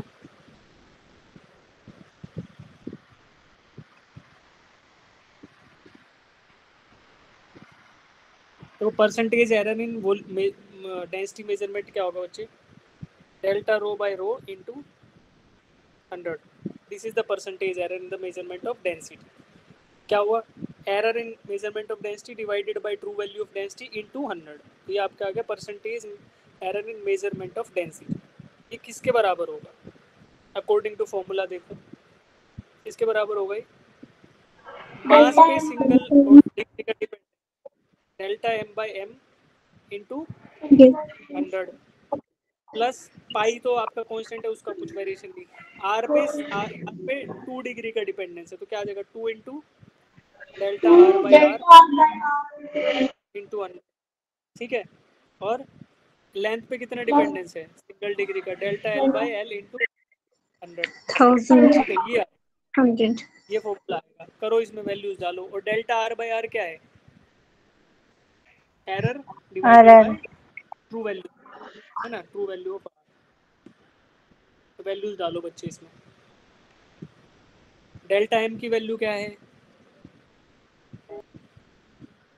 देखो यार ये मान, देखो ये ऐसे लिखा हुआ है m plus minus delta M, ऐसे लिखा होता है ना एरर जब लिखा तो 0.4 सर 0.002। तो यहाँ से डेल्टा एम की वैल्यू क्या है?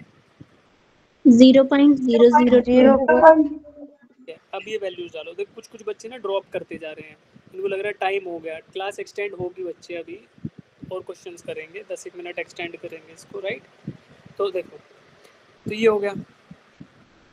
तुम्हें अच्छा नहीं लग रहा क्या क्वेश्चन हो रहे हैं? तो लग रहा है सर, अच्छा लग रहा है। कुछ तो भाग जा रहे हो तुम लोग तो यार, भगोड़े हो रहे हो। ठीक है, तो डेल्टा एम बाई एम लिखो, 0.002 डिवाइडेड बाई एम। एम की वैल्यू क्या है? 0.4. इंटू 100 प्लस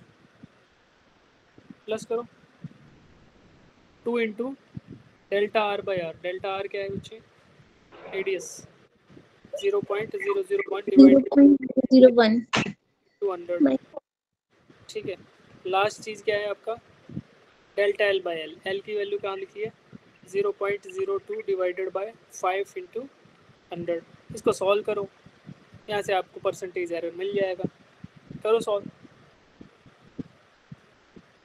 काजल का आज नेटवर्क दुखी कर रहा है आई थिंक, है ना, स्क्रीन शो नहीं हो रही है अभी। तो सबको तो शो हो रही है बच्चे, क्या कई बार ना नेटवर्क स्लो हो जाता है तो स्क्रीन ब्रॉडकास्ट रुक जाता है, ऑडियो लास्ट में बंद होता है, सबसे पहले वीडियो स्क्रीन ब्रॉडकास्ट रुकेगा, फिर वीडियो, फिर ऑडियो, ऐसा रहता है। तो आपका ना शायद नेटवर्क स्लो है इसलिए हो रहा है। तो बच्चों ये इसकी वैल्यू बताओ फटाफट। 1.57 1.57 या मैं बोल दूं कि अप्रोक्सीमेटली क्या 1.6 लिख दें? Yes sir. Yes sir. ऐसा आएगा यार, ये इसको करोगे 1.57%, ठीक है। पहला वाला है इसकी 0.5 वैल्यू, सेकंड की 0.67, दूसरे की 0.4। तुम्हें समझ आया ये क्या किया हमने? Yes sir. ठीक है। परसेंटेज एरर क्या होता है? Relative error into 100। तो रिलेटिव एरर क्या होगा? Error divided bye absolute value. जिस चीज़ पे जितना डिपेंड करेगा, जैसे आर स्क्वायर पे डिपेंड कर रहा है तो फिर एरर क्या होगी? ऐड हो जाएंगी। 2 एरर ऐड होंगी तो क्या होगा? पहले एक बार एरर आर में कितनी है? डेल्टा आर बाई आर, दूसरे बार डेल्टा आर बाई आर, तो क्या होगा? ये दोनों ऐड हो जाएंगे, 2 into delta R by R, और इसको परसेंटेज में बात करो तो इंटू 100 कर दो। तो ऐसा होता है एरर के केस में। तो ये आप ध्यान रखो कि जब भी 2 डिग्री का डिपेंडेंस है तो 2 से मल्टीप्लाई कर दो, 3 का है तो 3 से कर दो, ऐसे कर लो, ठीक है। सिमिलर क्वेश्चन दोबारा आएगा, उसमें गलती नहीं करनी है, ठीक है। अभी यहाँ से सीख लो कि कैसे कैलकुलेट हुआ। तो अपना ऑप्शन कौन सा सही आ गया? Option number A. अब जिनको ये आता था, जिनको ये प्रोसेस आता था, उनको इसको करने में लगभग 1 मिनट लगेगा बस, मुश्किल से, और सही आंसर आए। इसमें स्ट्रेट फॉरवर्ड है, ये तो बहुत इजी क्वेश्चन है। इस तरीके का क्वेश्चन आ रहा है तो उसमें अपने को क्या है, कभी दिक्कत नहीं आनी चाहिए, ठीक है। बस प्रोसेस समझ लो। अच्छा सुनो, जो डिवीजन में था ना बेटा, उसकी भी एरर ऐड ही हुई है, ये मत सोचना कि सब्ट्रैक्ट होगी। डिवीजन में आर था तो एरर ऐड हुई है, डिवीजन में एल था तो एरर ऐड ही हुई है, न्यूमरेटर में एम था तो एरर ऐड हुई है। एरर हमेशा ऐड अप होते हैं, ठीक है, ये आप समझ लो। Yes sir. अब अगला सवाल ये स्क्रू गेज का है, इसमें देखो क्या रीडिंग आएगी।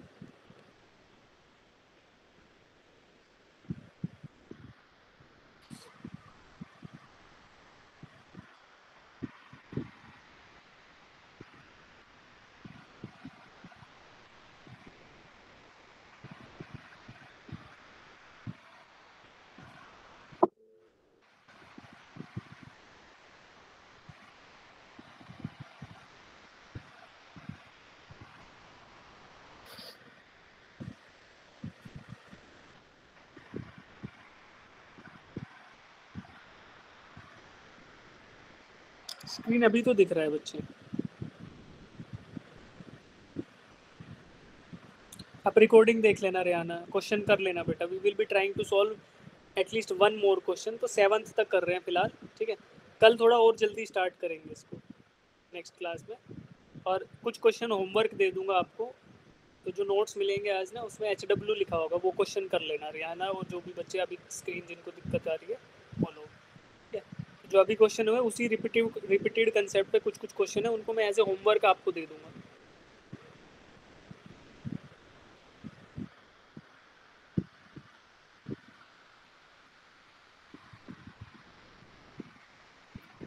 भाई स्क्रू गेज है, बताओ सर्कुलर पे कितनी है, मेन स्केल पे क्या है, क्या लिखा हुआ है? Gives the following reading used to measure the diameter of wire. Main scale reading 0 mm, circular scale 50 division. Given that 1 mm on the main scale correspond to 100 division on the circular scale. 1 mm जो है वो 100 division है। तो screw gauge पता है ना क्या होता है? Yes sir. स्क्रू गेज में ऐसा फ्लूट होता है, वो स्लाइड करता है बच्चे, ठीक है। तो ये इसमें 100 डिवीजन्स हैं, ठीक है, 100 डिवीजन्स। ये एक कंप्लीट रोटेशन जब करता है तो इसका जो पिच है वो कितना दे रखा है? 1 डिवीजन ऑन मेन। तो 1 mm मूव करेगा जब ये एक बार कंप्लीट रोटेशन कर देगा। तो देखो मेन स्केल पे रीडिंग कितनी है? रीडिंग क्या होती है? रीडिंग ऑन वर्नियर स्केल क्या होती है?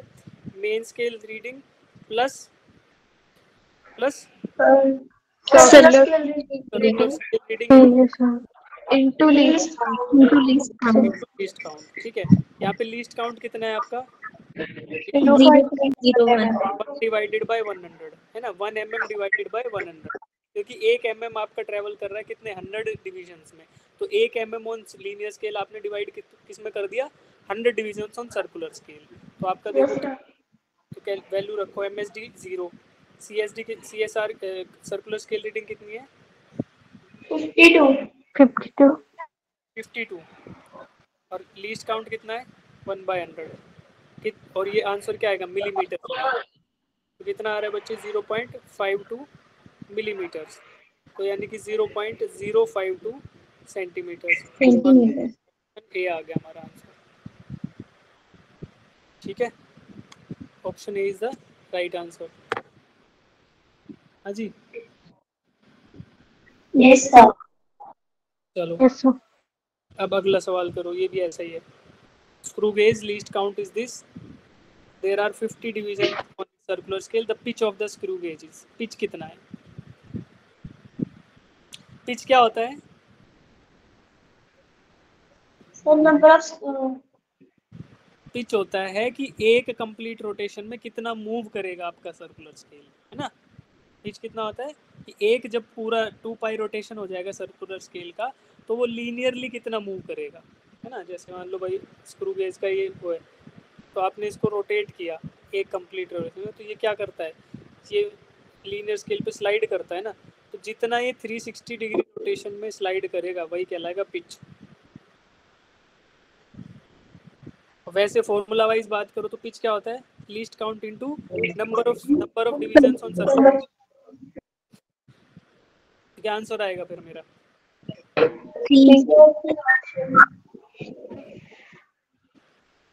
Pitch is equal to 0.01 into 50 कितना आ रहा है 0.5 0.5 तो इसका मतलब क्या हुआ कि जब एक बार कंप्लीट रोटेशन हो जाएगा सर्कुलर स्केल का तो वो सर्कुलर स्केल लीनियर पे कितना स्लाइड करेगा 0.5 mm। ठीक है, तो आंसर क्या है इसका, ऑप्शन सी। ऑप्शन सी। ठीक है, एक क्वेश्चन और करा दूं। Yes sir. ये तुम कर लोगे, ये होमवर्क है। देखो इसमें वही फॉर्मूला लगेगा, x के अंदर परसेंटेज एरर निकालना है, तो कैसे आएगा dx बाई x ये आपका परसेंटेज एरर किसके बराबर होगा 2 into D A by A into 100। बताओ आगे का क्या लिखूँ और TB by 200 plus 1/3 plus CDD by D into 100. Plus D TB by 3D। into 100. क्या आप इसमें कर सकते हो वैल्यूज, ऊपर देखो दे रखा है सारा। Yes sir. अच्छा अब यहाँ पे ना वैल्यू वो एरर वाला फॉर्मूला नहीं दे रखा है, यहाँ क्या दे रखा है, क्या दिया है Percentage. एरर डायरेक्टली दे दिए, तो क्या होगा फिर सीधे सीधे क्या कर दो, इसका मतलब ये हो गया भाई परसेंटेज ये दे रखा है आपको D A by A into 100 कितना दे रखा है 1, D B by B into 100 कितना दे रखा है 2 डी सी बाई सी आपको कितना दे रखा है 3 3 और बाई डी आपको कितना दे रखा है 4। अब करो कैलकुलेट वैल्यूज, आंसर इसमें फॉर्मूला में वैल्यू डालो और आंसर निकालो। C option. 2 into 1 ठीक है, plus 1/2 into 2 plus 1/3 into 3 plus 3 into 4 क्या आएगा बच्चे 2 प्लस 1 प्लस 1 प्लस 12 कितना आ रहा है 16%। Option C. Option C 16%। समझ आया तुम्हें क्या हुआ। Yes sir. Yes, sir. अब मैं फटाफट से ना मार्क कर देता हूँ कुछ क्वेश्चंस आपके लिए कि जो आप कर पाओगे, ये करना ठीक है। जिन्होंने बिल्कुल नहीं किया उनको बता रहा हूँ, जो कर चुके हो तो आगे बढ़ जाओ ठीक है, क्योंकि हमें सारे क्वेश्चन करने हैं। ये आपका हो जाएगा, ये भी हो जाएगा। ये देखो सिमिलर क्वेश्चन है बच्चे, एग्जैक्टली सेम क्वेश्चन दिख रहा है। Yes. सेम वही फॉर्मूला लगेगा, डायरेक्टली आंसर भी बता सकते हो तुम। क्या होगा 2 into error in A 1 plus 2 into error in B 2 दे रखा है plus error in C plus error in D कितना आ रहा है 2 प्लस 4 प्लस 4 कितना आ रहा है 7%. 14%. 14. 12 प्लस 5 14%. तो आंसर 14%. कौन सा हमारा आंसर क्या है? सी। डायरेक्टली हो गया, इतना टाइम लगा ही नहीं हमें। आता होगा ना कंसेप्ट तो ऐसे हो जाएगा सीधा सीधा। ठीक है, ये वाला होमवर्क ये क्या है? मेजरमेंट ग्रेविटी ये करना, एक बार ट्राई करना, इसको नहीं होगा तो कराएंगे। ये सेम क्वेश्चन है homework, question number 14 similar question homework, ये भी सिमिलर है 15। ठीक है, ये क्या है आपका? Volume maximum error in the density, ये भी इनके सबके ना सॉल्यूशन है बच्चे। देखो जो आज नोट शेयर करूंगा जो आपको दिया है उस वहाँ से भी कर सकते हो, अदरवाइज इसमें देखो अगली स्लाइड पे सॉल्यूशन भी डाल दिया मैंने, यहाँ से जल्दी हो जाएगा शायद। अगर तुम बोलो तो मैं ऐसी पहले ही भेज दूँ तुम्हें, ऐसी स्लाइड ही भेज। Yes. Yes, sir. ये ज़्यादा बेटर है ना? ठीक है, Yes, sir. Yes, sir. ठीक है। अब ये सिग्निफिकेंट फिगर है, ये हम कल करेंगे। सिग्निफिकेंट फिगर का क्या सीन रहता है वो बताएंगे आपको। सिग्निफिकेंट फिगर ये बाद में। ये डायमेंशनल फॉर्मूला ये कर सकते हो, सेल्फ इंडक्टेंस अभी EMI हुआ है तो हो जाएगा तुम्हारा होमवर्क। करने हैं बेटा ये question? Yes, sir. Yes, sir. Solid angle ये मैं कराऊंगा आपको। G/G ये कर सकते हो आप। स्ट्रेस भी कर सकते हो। स्ट्रेस क्या होता है? Force divided by area. ठीक है, ये होता है स्ट्रेस, ये आप कर लेना।